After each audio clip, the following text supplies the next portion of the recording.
할아버지, 발레를 합시다. 한 젊은이가 검은색 외제차에서 내려만 원짜리 지폐를 바닥에 던졌다. 국가안보국 할아버지 박동수는 아파트 경비실에서 조용히 그 광경을 지켜보고 있었다. 그는 청담동 고급 아파트에서 1년 동안 경비원으로 일했다. 저는 복무 안 합니다. 동수가 나지막이 말했지만 모두 귀를 막은 듯했다. 3명의 깡패는 그저 웃으며 경비원에게 다가갔다. 두목은 웃으며 동수의 모자를 잡아당겼다. 아파트 경비원들은 확실히 자존심이 있었다. 남의 신부일 뿐인데도 자기 차는 소중히 관리한다. 차에 흠집이 나면 경비원에게 돈을 낼 수 없을 것이다. 동수는 한숨을 쉬었다. 오늘 손자 민노와 함께 공원에 자전거를 타러 가기로 약속했지만 이런 일이 일어나니 마음이 불편했다. 하지만 그는 그저 차분하게 고개를 끄덕였다. 그는 경비실 창문에 걸린 자신의 사진을 보았다. 평범한 노인처럼 검은 제복을 입고 있었다. 하지만 그의 과거는 남들과 달랐다. 미리 등록하고 좋아요를 눌러주시면 복 받으실 겁니다. 박 씨, 무슨 일이시죠? 같은 아파트에 사는 김영일 씨와 친하게 지내고 있었다. 동수는 미소를 지었다. 아무것도. 그저 어린 친구들이 놀고 있을 뿐이었다. 영희는 만 원권을 내려다보며 한숨을 쉬었다. 요즘 아이들은 어른을 공경하지 않는다. 참아라. 그럼 우리는 어떻게 해야 할까? 동수는 천천히 고개를 끄덕였지만 그의 눈은 다른 것을 보고 있었다. 그는 경비실로 돌아서서 돈을 주머니에 넣었다. 그의 탄탄한 근육에는 30년 전 국가안보국 요원으로 국가를 위해 비밀 임무를 수행하던 시절의 젊은 시절이 아직 남아있었다. 작은 원룸에서 동수는 혼자 국수를 끓이고 있었다. 낡은 벽시계가 10시를 치는 소리가 방 안에 울려 퍼졌다. 그는 손자와의 약속을 지키지 못한 후회에 한숨을 쉬었다. 민노 할아버지, 죄송해요. 작은 액자 속 민노 할아버지의 웃는 얼굴을 보자 할아버지는 중얼거렸다. 아내를 일찍 보내고 아들 가족과 함께 살다가 얼마 전 독립했다. 손주민을 세상에서 가장 소중한 사람으로 여겼다. 아들에게 연락을 시도했지만 실패했다는 말을 들었다. 그런 사소한 일로 가족에게 걱정을 끼치고 싶지 않았다. 다음 날 아침, 동수는 평소보다 일찍 출근했다. 아파트 단지 청소를 하던 동수에게 옆 건물에서 일하는 이만식이 다가왔다. 박동수, 어제 그 젊은이들 때문에 슬펐어? 내가 다 봤어. 강우량 데이터를 설정하며 동수는 미소를 지었다. 이런 일이 처음이야. 2번째야. 걱정하지 마. 만식이 한숨을 쉬며 말했다. 이 나이에 어디 가겠어? 그냥 견뎌내야지. 젊으니까 가만히 앉아있지는 않을 거야. 전날 봤던 검은색 외제차가 요란한 엔진 소리를 내며 주차장으로 들어왔다. 창문을 내리자 어제 봤던 젊은이의 얼굴이 눈앞에 나타났다. 이번에는 5명이 동행했다. 어이, 노인네. 어제 차 털린 거 알고 있었어. 갚아. 동수는 놀라서 그들을 바라보았다. 나는 차에 손도 대지 않았다. 젊은이는 차에서 내리며 웃었다. 증거가 있니? 없으면 계속 물어봐. 우리가 이 동네 이규현 회장의 손자라는 걸 모르니? 단지 입구에서 동시에 노부부가 들어왔다. 노부부는 깡패에게 밀렸다. 노파는 거의 넘어질 뻔했지만 다행히 노파가 붙잡아 주었다. 안녕. 죄송합니다. 동수의 목소리가 더욱 굳어졌다. 깡패들, 그 말에 귀 기울여. 돌아와. 어떻게 감히. 나한테 이래라 저래라. 동수의 눈빛이 시간이 흐르면서 변했다. 그는 두 손으로 빗자루를 꽉 쥐었다. 하지만 이미 5가지 방법을 계산해 놓았다. 하지만 그는 여전히 마음이 편했다. 아직 젊으니 어른들께 사과나 해라. 그리고 이 아파트에 더 이상 폐를 끼치지 마라. 깡패들은 서로 고개를 끄덕이며 웃었다.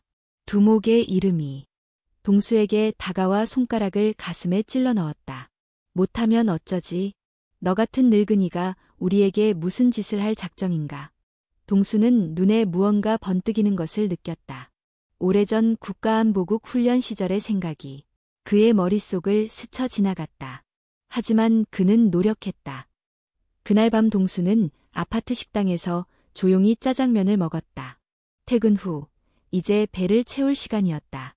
식당 TV에서 저녁 뉴스가 나오고 있었다. 오늘 끔찍한 노인 학대 사건이 발생했다는 뉴스였다. 70대인 동수는 뉴스를 들으며 한숨을 쉬었다. 그는 오늘 있었던 일들을 계속 떠올렸다. 아파트 주민들이 지나가던 모습이 떠올랐고 경비원이라도 참을 수 있다고 말했다. 저것. 박동수 씨는 혼자 밥을 먹는 건가요? 익숙한 목소리가 울려 퍼졌다. 3층으로 돌아가니 최영호 씨가 있었다. 이른이 다 되어가는 고령에도 동수 씨와 종종 이야기를 나누곤 했다. 네, 오늘도 혼자만의 시간을 가졌네요. 동수 씨는 웃었다. 영호 씨는 자리에 앉아 동수 씨에게 말했다. 오늘 그 놈들을 봤어요. 박 씨는 정말 멋진 분이시네요. 동수는 미소를 지으며 젓가락을 돌리며 나였으면 때려쳤을 거예요. 라고 말했다. 나이가 들수록 인내심을 길러야 해요. 하지만 그의 눈빛은 달랐다. 젊었을 적 그는 국가를 위해 비밀리에 활동하는 특수요원이었다. 어떤 날은 목숨을 걸고 국내외에서 위험한 활동에 참여하기도 했다. 지금은 평범한 경비요원이지만 그의 몸에는 그때의 기억이 생생하게 남아있었다. 영우 씨는 내일 돌아오겠다고 조용히 말했다. 그 사람들이 다른 경비원들도 협박하려 한다는 말을 들었다. 어쩌지? 우리와 같은 또래의 사람들이라니. 동수는 젓가락을 내려놓았다. 그의 가슴이 서서히 깨어나고 있었다. 어린 시절, 나라를 위해 정의를 지키려 애썼던 기억들이 다시금 폭발하기 시작했다. 집에 돌아온 동수는 낡은 상자를 열었다. 과거의 흔적들이 의도적으로 안에 재현되어 있었다. 훈장, 낡은 신분증, 그리고 그가 받았던 특수훈련 기록이 모두 담겨 있었다. 그때 전화벨이 울렸다. 아들이었다. 아버지, 민우는 말을 이었다. 할아버지와의 면담. 언제 시간이 되세요? 동수는 열렬히 웃었다. 이번 주말에 떠나겠습니다. 손자 얼굴을 봐야겠습니다. 전화를 끊고 그는 창밖을 내다보았다. 불빛이 사라지자 아파트 단지는 조용히 잠들어 있었다. 만약 그 깡패들이 내일 온다면 동수는 결심했다. 더 이상 참지 않겠습니다. 그리고 이상하게도 오랜만에 그의 심장이 쿵쾅거렸습니다. 어린 시절과 출근길에 겪었던 스트레스 같았습니다. 저는 단순한 경비원이 아닙니다. 그는 아무 말도 하지 않았습니다. 박동수는 저입니다. 대한민국을 위해 목숨을 바친 사람. 동수는 그날 밤 오랜만에 깊은 꿈을 꾸었습니다. 어린 시절의 훈련, 쌓아온 책임감과 가치관은 살아있었고 새벽이 밝자 그의 눈빛은 달라졌습니다. 다음 날 아침 경비실 창문으로 햇살이 쏟아졌습니다. 동수는 평소보다 일찍 출근해 아파트 외벽을 청소했습니다. 그의 표정은 어제와 달랐습니다. 박 씨는 오늘 기분이 좋아 보였습니다. 아침에 누군가 그에게 말을 걸기 위해 걸어왔습니다. 동수는 미소를 지었습니다. 맞아요. 오늘 날씨는 정말 좋았습니다. 점심시간이 되었습니다. 동수는 경비실에서 점심을 먹고 있었습니다. 전날의 검은색 5개 차량이 아파트 앞에 나타나더니 그 순간 시끄러운 소리를 냈다. 이번에는 7명의 깡패가 나타났다. 가장 나이 많은 깡패가 나왔다. 두목으로 보이는 남자가 경비원에게 고함을 질렀다. 동수는 천천히 도시락을 닫고 경비실을 나섰다. 그의 표정은 놀라울 정도로 차분했다. 그는 여전히 젓가락을 쥐고 있었다. 무슨 일이야? 동수가 나지막이 물었다. 깡패의 이름. 두목은 코웃음을 치며 선언했다. 어제 그놈과 통화한 걸 후회했다. 오늘 월급은 내가 다 받겠다. 동수의 눈이 다시 가늘어졌다. 마침 최영호가 아파트 로비에서 나오는 것이 보였다. 모든 것을 본 영호가 천천히 다가왔다. 안녕, 왜들아. 사람들이 노인을 그렇게 대하지 않나? 영호가 말했다. 깡패들이 씩 웃었다. 또 다른 노인이 나타났다. 야, 두 사람이 함께라 해도 한 사람이 우리를 이길 순 없어. 동수 씨는 이호 씨의 눈을 똑바로 바라보았다.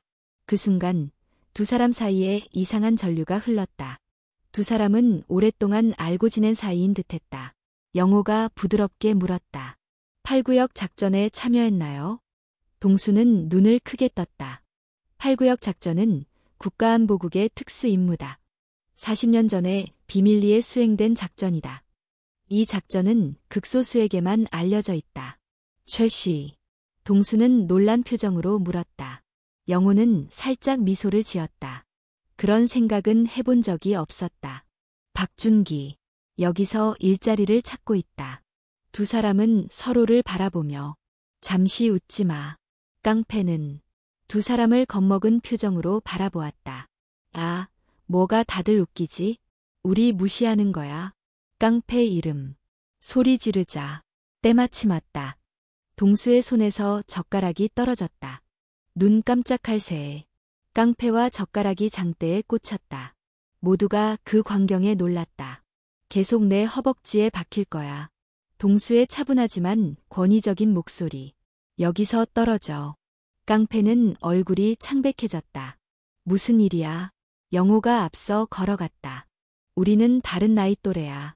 모두의 의견이야. 알려줄게 여러분. 이 사람은 한국 국가안보국 요원이고 저는 해병대 요원입니다. 근처 아파트 사람들은 두 노인의 이야기를 듣고 모두 놀랐습니다. 막내가 감탄하며 말했습니다. 아, 저 노인네들 정말 대단하군요. 갱스터들이 말다툼을 하고 있었습니다. 저는 그를 뚫어져라 쳐다보았습니다. 아, 오늘은 그냥 가자. 두목이 말하며 입술을 깨물었습니다. 하지만 이미 때는 늦었습니다. 동수와 영호는 서로를 바라보다 고개를 끄덕였습니다. 영호의 몸에서 젊음이 되살아나고 있었습니다. 갱단 두목은 망설이다가 뒤로 물러섰습니다. 그때 뒤따라오던 또 다른 갱스터가 갑자기 주머니에서 작은 칼을 꺼냈습니다. 동수의 눈이 번쩍였습니다. 수십 년간 단련된 그의 몸이 떠올랐습니다. 그는 너무 어렸습니다. 동수의 차분한 목소리에 모두가 놀랐습니다. 그는 그 칼로 아무것도 할 수 없었습니다. 동수의 손이 말을 채 끝내기도 전에 움직였습니다. 마치 흐르는 물 같았습니다. 그는 재빨리 깡패의 손목을 잡아채 칼을 바닥에 떨어뜨렸다. 깡패는 놀란 표정으로 그의 손목을 잡았다. 동수는 농담이었지만 손목이 욱신거리는 것을 느꼈다. 지금 이 순간을 우리는 휴식이라고 부른다. 동수 선생님은 말하며 미소 지었다. 불편한가? 걱정할 필요 없다. 며칠 후면 괜찮아질 것이다. 영호는 그냥 깡패를 제압하고 있었던 것이다.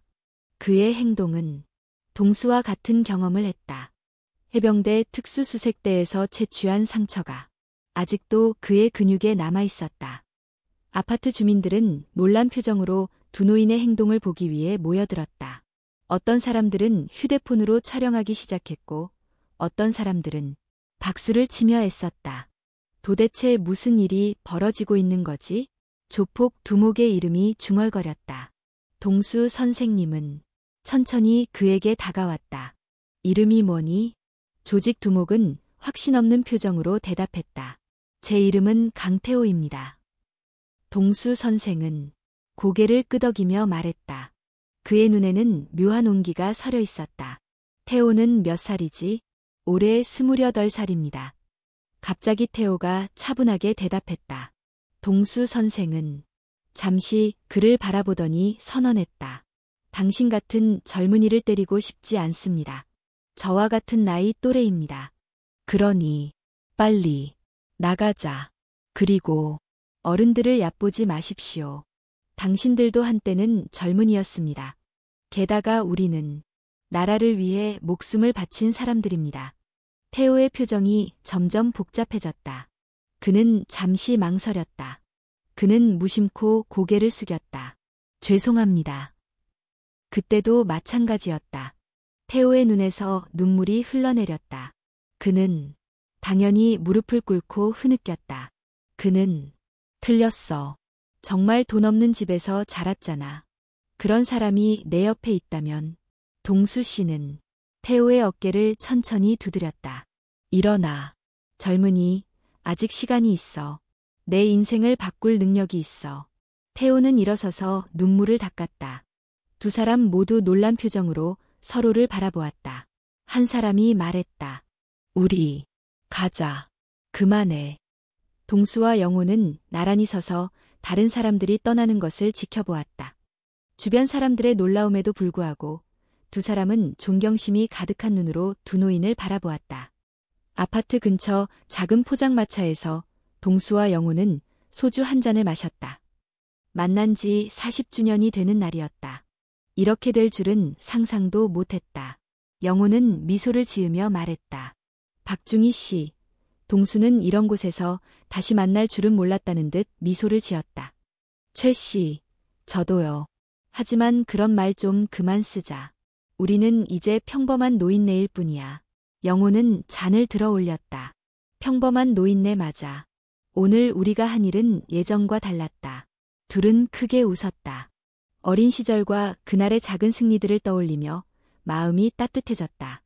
다음 날 아침, 아파트 단지는 완전히 달라져 있었다. 경비실 앞에는 작은 꽃바구니가 놓여 있었고 모두가 동수를 정중하게 맞이했다. 어제의 소식이 단지 전체에 퍼진 듯했다. 박 씨, 이거 드세요. 1층에 사는 할머니가 따뜻한 도시락을 들고 찾아왔다. 동수는 감사를 표하며 수줍게 미소 지었다. 이만식은 그가 다가오는 것을 지켜보았다. 동수, 정말 대단하구나. 그냥 참고만 있지는 않을 거야. 아직 기회가 남아있어. 만식의 눈빛이 시시각각 변했다. 새로운 삶의 원천을 발견한 듯했다. 동수는 그의 어깨를 살며시 두드렸다. 오후에 뜻밖의 손님이 찾아왔다. 강태호. 정장을 입고 경비실 앞에 서 있었는데 어제와는 사뭇 다른 모습이었다. 죄송해요, 할아버지. 태호는 고개를 숙였다. 취업하고 싶은데 어떻게 시작해야 할지 모르겠어요. 동수는 잠시 그를 바라보았다. 그러더니 미소를 지으며 말했다. 태호, 내 친구가 작은 공장을 맡고 있어. 한번 가볼래? 태호의 눈빛 눈물이 맺힌 이유. 감사의 마음을 전하고 싶다. 그날 저녁 동수는 아들의 집을 찾아갔다. 할아버지를 보자 손자 민노가 달려와 안아주었다. 할아버지, 영웅이시죠? 우리 아파트에 사는 남자가 그렇게 말했다. 동수는 놀란 눈으로 아들을 바라보았다. 아들은 스마트폰을 보며 미소 지었다. 화면에는 동수와 영호가 깡패들을 제압하는 장면이 흘러나오고 있었다. 아빠는 왜 아들과 이야기를 나누지 않았을까? 그 아빠는 국가안보국 요원이었다. 동수는 희미하게 미소 지었다. 바로 전에도 그랬다. 민노의 할아버지와 아버지였다. 주말에 동수와 영호는 노인복지관에서 바둑을 두었다. 많은 어르신들이 그들 주변에 모여 있었다. 모두가 그들이 하는 이야기에 귀를 기울이고 있었다. 아직 성공할 기회가 남아있다. 만식이 주먹을 꽉 쥐고 말했다. 숫자가 곧 나이이다. 동수와 영호는 웃었다. 바둑을 두던 영호가 말했다. 다음 주에 낚시하러 갈 수 있을까? 이번 계절 서해가 아름답다고 하더라. 동수가 동의했다. 그래. 민노도 데려가면 좋아할 거야. 태호는 문이 열리자마자 노인복지관 안으로 들어갔다. 소녀는 그들을 맞이하며 과일 바구니를 내려놓았다. 내 덕분에 일자리를 얻었어. 감사의 마음을 전하고 싶어. 노인복지관에서도 봉사를 시작할 거야. 동수의 따뜻한 눈이 빛났다. 소녀는 천천히 일어서서 태호의 어깨에 어깨를 얹었다. 내가 변할 수 있다는 걸 보여줘서 정말 고마워. 따뜻한 봄 햇살이 창문으로 쏟아졌다. 동수는 문득 깨달았다. 그의 삶의 새로운 장이 막 시작된 것이다. 우리는 늙어도 함께할 것이다. 동수는 노인복지관에 모인 사람들을 바라보며 말했다. 이 사회에는 용기와 지혜, 경험이 여전히 필요해. 나이는 숫자에 불과하고 마음이 젊으면 언제나 젊을 거야. 소년의 말에 모두가 박수를 보냈다. 동수는 기쁨의 눈물을 흘렸습니다. 소년은 새로운 삶의 방식을 발견했습니다. 그리고 그 빛은 다른 사람들에게 영감을 주었습니다. 할 일이 많습니다. 동수가 말했습니다. 같이 가자. 오늘 이야기는 어떠셨나요? 다 보셨다면 댓글에 의견을 남겨주세요. 이곳은 흥미로운 이야기들이 만들어지는 사연이의 채널입니다. 구독해주시고 소중한 시간 내어 영상을 끝까지 시청해주신 모든 분들께 진심으로 감사드립니다. 그리고 사랑합니다. 다음 영상을 보기 전에 구독과 좋아요 버튼을 먼저 눌러주시면 부자가 될 거예요.